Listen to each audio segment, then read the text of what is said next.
자, 앞서 수업에서 했던 거 한번 생각을 해보면 충돌하는 두 물체에 작용하는 힘, 이 힘은 A가 B한테 힘을 작용하면 B도 A한테 힘을 작용하니까 결국 이 힘은 작용, 그리고 하나는 반작용 관계니까 크기는 같고 방향이 반대다, 이 얘기 하나 했었고요. 그 접촉하는 거는 당연히 A가 접촉하고 B가 접촉하는 거는 시간이 같을 거라서 결국 이 값이 같다라는 얘기를 했었고요. 이거는 힘은 질량 곱하기 가속도, 시간 동안에 얼만큼 속도가 변했냐 곱하기 시간이니까 시간, 그리고 이렇게 바꿔주면 나눠주면 질량 곱하기 속도 변화량, 이렇게 얘기할 수 있죠. 그래서 질량 곱하기 속도 변화량,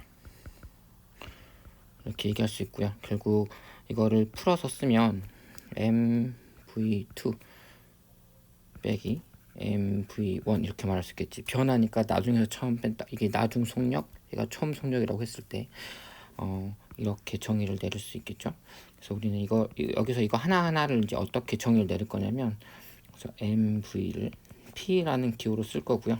이름은 운동량이라고 부르겠다 라고 생각을 하시면 됩니다. 결국 힘 곱하기 시간이 운동량 변화량과 같다. 그래서 힘 곱하기 시간, 힘을 어느 동안 힘을 주면 결국 그게 운동량 변화량으로 나타난다 라고 생각하시면 되고요. 우리는 보통 이 값을 충격량이라고 불러요. 충격을 얼만큼 줬다 라고 해서 충격량이라고 부르고요. 얘는 이제 운동량 변화량. 그래서 어떤 물체가 어떤 물체한테 힘이 얼만큼 가해줬고 어느 시간 동안 가해든지 정확히 알고 있으면, 다시 말하면 왼쪽 항을 알고 있으면 이걸 이용해서 오른쪽 값을 유추할 수 있고요. 반대로 충돌했는데 힘도 모르고 시간이 얼마인지도 몰라. 대신에 전후 속도를 알고 있으면 이제 오른쪽 거를 알고 있어서 그걸로 왼쪽 거를 유추해낼 수도 있다 라고 생각해 보시면 될 것 같습니다.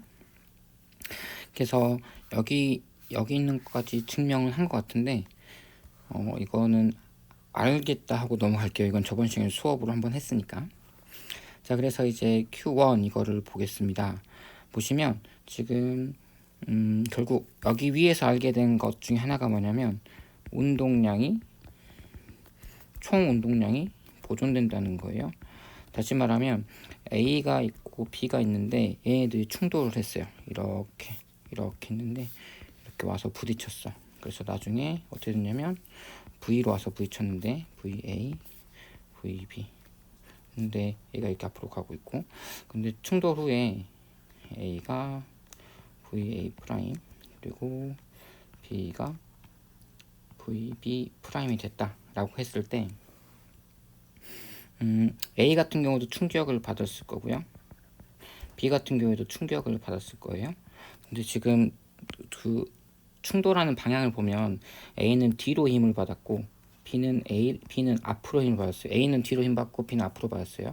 그리고 힘 크기 같을 거고 시간도 같을 거라서 A가 받은 충격량이랑 B가 받은 충격량은 크기는 같고 방향은 반대. 결국 그 둘을 다 더한 거는 같다, 0이다. 그러니까 충격량 변화, 충격량을 보면 왼쪽 A가 만약에 마이너스 값이라면 B는 플러스 값일 거니까 결국 마이너스 플러스에서 충격량, 총 충격량은 0이다. 그래서 A의 운동량 변화량과 B의 운동량 변화량은 있을 텐데 얘네들을 다 더한 거는 0이다. 플러스 마이너스에서. 그래서 전 운동량과 후 운동량이 보존된다 라는 겁니다.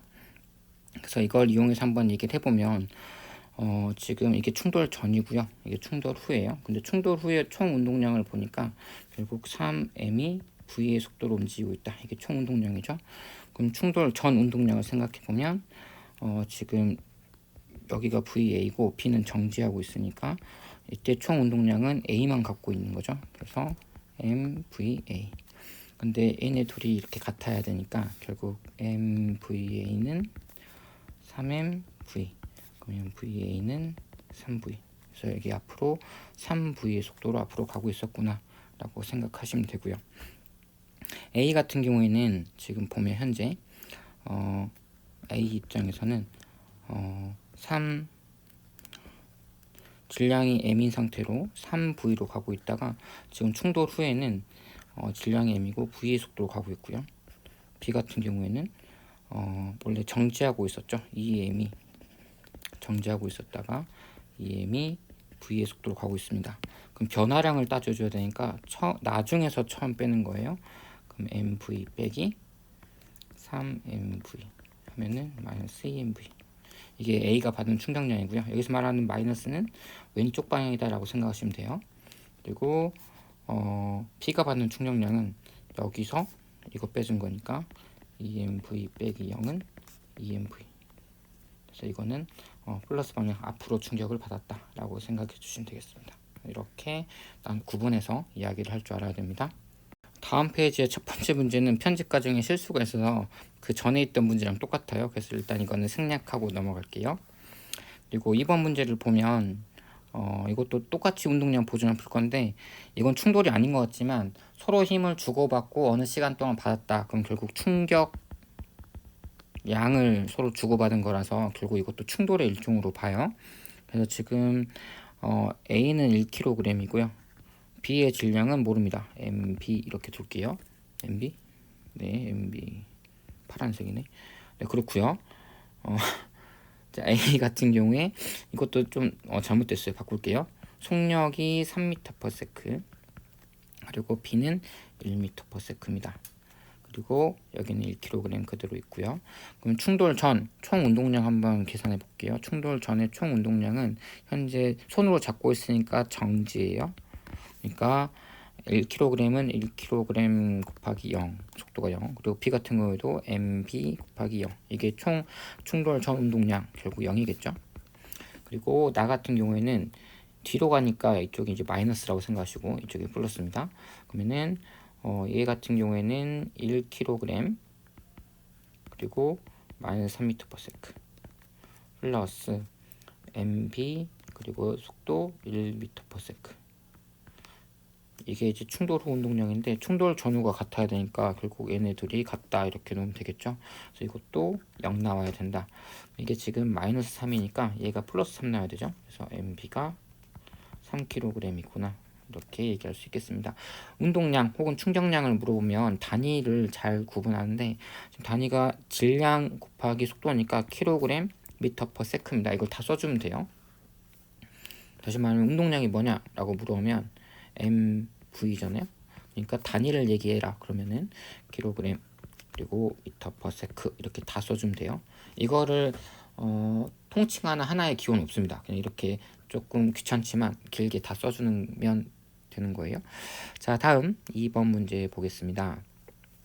이거는 1kg이 5m/s 그리고 2kg이 1m/s를 가고 있는데 A가 더 빠르니까 와서 꽝 하고 부딪힐 거예요. 그래서 지금 A가 B로부터 받은 힘의 크기예요. 사실 A가 와서 부딪힐 때 상황을 그려보면 이제 이 상황이겠죠. 이제 A가 있고 이제 B가 이렇게 있고요. 그래서 이제 부딪혔을 때 A는 뒤로 힘 받을 거고요. B는 앞으로 힘 받을 거예요. 사실 이게 힘의 크기가 아니라 그냥 힘이면 사실은 좀 더 엄밀하게 말해서 앞에가 만약 플러스 방향이다 그러면 이렇게 그려줘야 될 것 같지만 힘의 크기만 나타낸다고 했으니까 이제 그냥 간단하게 이렇게 나타내도 되겠다. 왜 안 지워지지?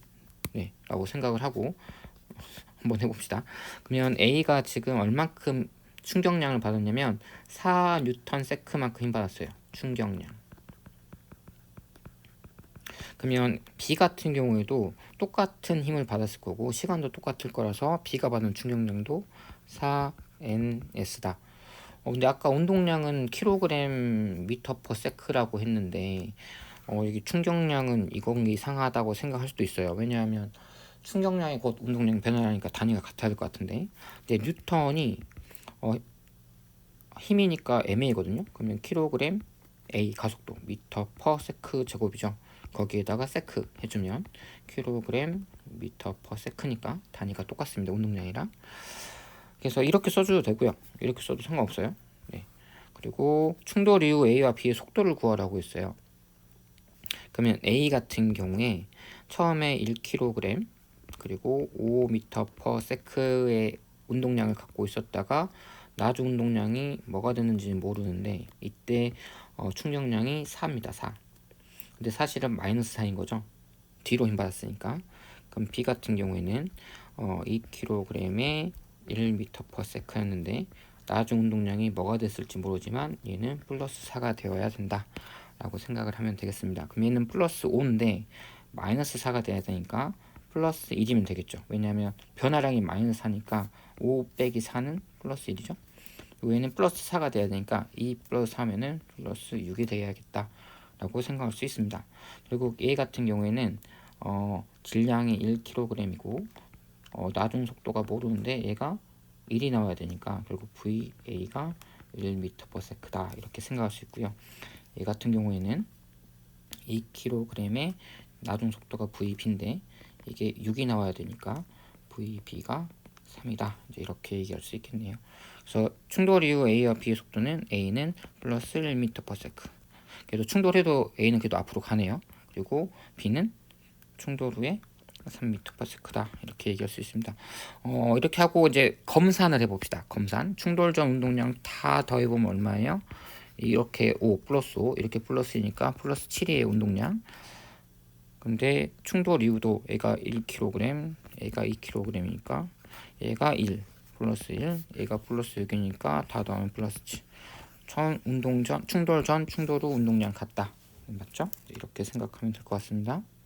지금까지 저희가 다 역학을 배울 때 그래프로 많이 했거든요. 처음에 속도시간 그래프 해서 많이 우리가 이것저것 많이 알아봤고요. 그리고 최근에 했던 게 힘시간 그래프, 이게 충격량이었죠. 관련된 거 충격량과 이제 운동량 관계 이런 얘기 했었고요. 오늘은 힘과 위치의 그래프에 대해서 얘기를 한 번 더 해보려고 합니다. 자, 어떠한 물체에 힘을 줬어요. 얘가 5kg이고요. 그리고 힘을 10N 줬다. 그럼 여기서 알아낼 수 있는 거, 그리고 16m 움직였대요. 그럼 여기서 알 수 있는 거, 지금 이 그래프만으로는 뭔지 모르겠지만 우리가 일단 본능적으로 힘이 있고 질량이 있으니까 이제 이런 식을 하나 떠올릴 수 있죠. 그러면 10이고 질량은 5니까 가속도가 2구나 라고 할 수 있네요. 그러면 이제 오른쪽에 우리는 그동안 많이 연습을 했으니까 초속도 0이라고요. 처음 속도가 0이라고 한다면 이제 시간에 대한 속도 그래프가 이런 모양이구나 라는 거 알 수 있겠죠. 1초에 속도가 2씩 커지는 가속도가 2인 이런 그래프가 될 거다. 그리고 16m네요. 그러면 2일 때 4일 거고 3일 때 6일 거고 4면 8. 그러면 사실 16m니까 못 될 수 있냐면 요만큼 넓이가 4, 8에 32니까 나누기 하면서 16. 그래서 얘는 4초 동안 움직였구나. 뭐 이런 거 알 수 있을 거예요. 근데 우리가 그래프를 그리는 많은 그래프로 해석하는 것 중에 많은 상당 부분은 이 면적이 또 뭔가를 나타내요. 이 면적. 다시 말하면 힘 곱하기 위치 변화. 이게 뭘 나타낼지를 찾아보는 게 이제 오늘의 우리의 미션이다라고 생각해 주시면 될 것 같습니다. 일반적인 상황에서 힘 위치 그래프에서 힘함수의 면적이 무엇을 의미하는지 생각해 봅시다 라고 했어요.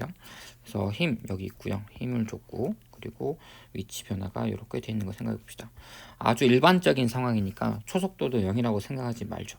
그러면은 이렇게 했을 때 시간 그리고 속도가 있으면 초속도가 얼마인지 모르니까 이렇게 갖는다고 생각할 수 있겠죠. 그래서 어느 시간 동안 움직였을 때 여기를 t라고 할까요? 그러면 처음 속도 v1, 나중 속도 v2라고 해볼게요. 그러면은 이 넓이가 사실 뭘 나타낼 거냐면 이 움직인 거리를 나타내겠지. 이게 x0입니다. 그러면 힘 곱하기 x0 다시 말하면 면적을 구할 건데 힘은 질량 곱하기 가속도 델타 t분의 그러니까 여기서는 델타 t가 t죠. 이 사이 거리가 그래서 살짝 지울게요. 이거를 t로 바꾸고 그리고 속도 변화 v2 빼기 v1 이게 이제 가속도가 되겠죠. 곱하기 위치는 여기서 말하면 이 넓이에요. 그럼 넓이니까 가운데 푹 잘라서 여기랑 같을 거니까 그러면 이 넓이 구하면 되거든요. 그러면 여기가 V2랑 V1의 중간이 여기니까 여기는 2분의 V2 더하기 V1이겠네요. 그러면은 밑변은 T, 그 높이는 2분의 V2 더하기 V1 이렇게 되겠네요. 계산해주면 T 없어지고 뭔가 좀 느낌이 쎄한가요? 2분의 1 나오고 M 나오고요. V2 빼기 V1, V2 더하기 V1. 이거 합차 공식이죠. V2의 제곱 빼기 V1의 제곱. 뭔가 좀 등골이 옥삭하니 빼기 2분의 1 MV1의 제곱. 어떤 식이 나왔어요? 중학교 때 많이 여러분을 괴롭혔던 그게 나옵니다. 운동 에너지.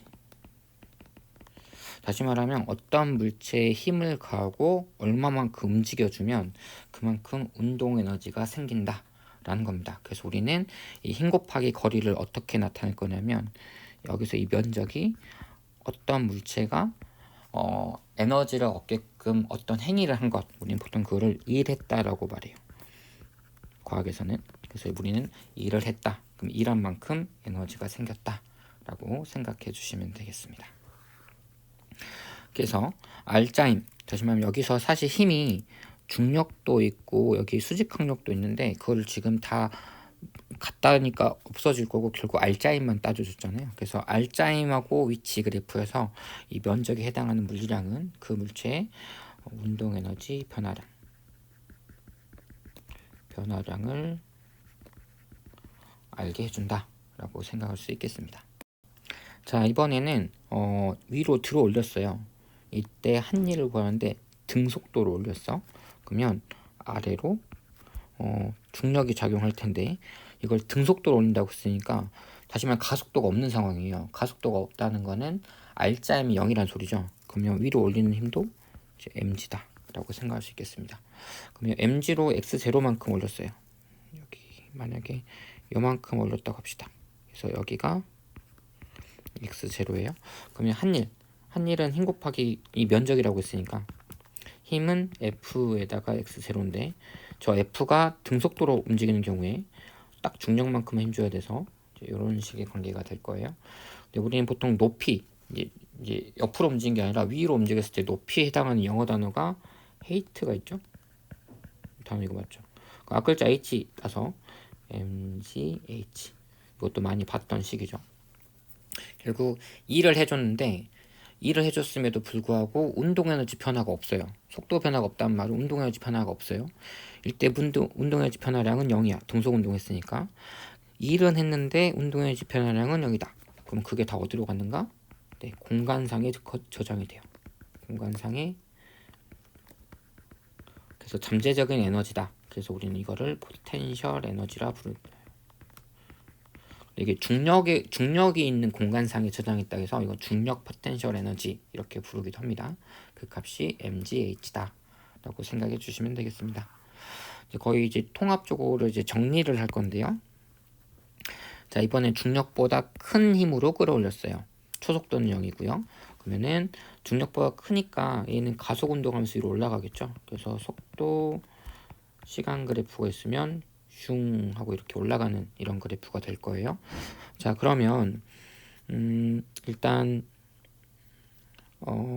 알짜임이 한 일 생각해 봅시다. 알짜임은 중력이 아래로 mg가 있으니까 총 알짜임은 힘 빼기 mg 이게 알짜임 될 거고 이게 h만큼 움직였으면 결국 이게 운동 에너지 변화량이 될 겁니다.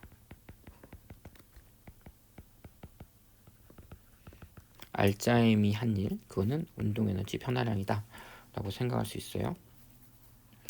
그래서 이제 속도가 이렇게 갔을 거고, 자, 만약에 물체에 가한 힘이 EMG일 때 중력 포텐시 에너지 변화량과 운동 에너지 변화량을 생각해 봅시다.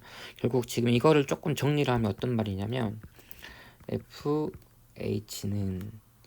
mgh 더하기 운동 에너지 변화량 이렇게 말할 수 있잖아요.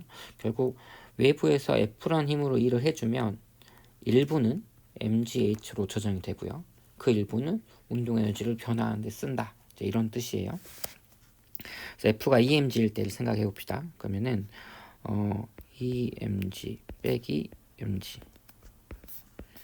H가 운동 에너지는 보통 카이네틱 에너지에서 EK 이렇게 쓰거든요. 그래서 이거의 변화 라고 생각할 수 있겠죠. 그럼 이거 계산해주면 mgh만큼. 그래서 운동 에너지 변화량이 요만큼이다 라는 겁니다. 잠깐 세세하게 조금 얘기를 해주면 t라는 시간 동안 움직였을 때 이 넓이가 h라는 거잖아요. 이게 h. 그럼 그때 속도는 얼마일 거냐면 지금 emg로 움직였으면 지금 여기가 emg면 결국 총 알짜임이 위로 mg죠. 그리고 질량은 m이고 그럼 가속도가 f는 ma에서 f가 mg니까 가속도가 g라는 걸 알 수 있습니다. 결국 이때 속도가 t가 되는 거겠죠. t초 움직였으면 t 동안 계속 가속을 받았으면 그때 속도가 결국 h가 얼마냐면 mg하고 h가 얼마냐면 밑변 곱하기 높이 곱하기 2분의 1이 되는 거니까 2분의 1 g t 제곱이죠. 그럼 이거 어떻게 쓸 수 있냐면 2분의 1 m g 제곱 t 제곱인데 gt가 속도 v거든요. 그러니까 이거 어떻게 쓸 수 있냐면 2분의 1 m v 제곱 이렇게 쓸 수 있는 거죠. 그러니까 딱 운동 에너지 나왔죠. 이렇게. 자, 이런 식으로 F라는 힘을 일을 해주면 일부는 이렇게 포텐셜 에너지로 수정이 되고요. 이렇게 포텐셜 에너지로 수정이 되고 나머지는 운동 에너지로도 수정이 된다라는 겁니다. 정리를 할게요. 어떤 물체에 힘을 줘서 그 물체가 그 방향 움직이면 우리는 일을 했다라고 말하고요. 어떤 물체에 일을 하면 그 물체는 그거를 에너지 형태로 갖게 된다라는 겁니다. 마찰, 저항 다 무시한다면 그 에너지는 운동 에너지 또는 포텐셜 에너지 형태로일 것이다. 이렇게 생각할 수 있다. 자, 오늘 좀 수업 내용이 많죠. 자, 이 문제는 오늘 숙제입니다. 숙제 사실은 숙제인데 과제인데 어떻게 해오시냐면 잘 해와야지. 근데 일단 힘이 150N이고요. 그리고 10m만큼 위로 끌어올린 상황이에요. 150N의 힘을 주고 그리고 초속도가 아마 0이라고 생각하시면 될 거예요. 초속도 0. 그리고 모든 저항 맞춰 무시하고 중력과 협도는 10으로 계산합니다. 다시 말하면 중력이 얼마냐면 100N일 거예요. 그리고 이제 이 상황에서 한일 구하고요. 150이 10m 들어올 때 한일 힘 곱하기 간 거리 이런 식으로 생각하면 되겠지. 그리고 10m 움직였을 때 포텐셜 에너지 얼만큼 늘어났는지 그리고 운동 에너지는 어떻게 되는지 그리고 운동 에너지 구할 때 2분의 1 mv 제곱 그러면 이제 v를 구해야겠네. 그러면 이제 힘 가속도 구해볼까 이렇게 생각할 수도 있고요. 방법이 여러 가지가 있어요. 이렇게 해서 넓이가 10m가 되려면 시간이 얼마고 그때 속도가 얼마니까 이 값을 넣어서 풀어보자 라는 방법도 있겠지만 일을 이만큼 했으니 그 중에 일부는 중력 포텐셜 에너지로 갔을 거고 나머지가 다 운동 에너지로 갔을 거다 라고도 얘기할 수 있어요. 그럼 그걸 이용해서 속도를 구할 수도 있겠죠. 그리고 마지막에 어차피 한 번 더 할 건데 이번에는 속도 시간 그래프 구한 다음에 이렇게 해서 구한 값과 이제 이렇게 에너지 형태로 구한 게 같은지 한번 확인해 보는 그런 시간도 가질 겁니다. 그래서 마지막에 시간까지 다시 말해 10m가 되려면 여기가 몇 초면 될까요? 그래서 한번 연습 삼아서 한번 집에서 숙제로 하거나 아니면 지금 영상이 좀 빨리 끝났으면 남은 시간 동안에 이거 친구들이랑 같이 수덕수덕 하면서 서로 알려주면서 문제 풀어보세요.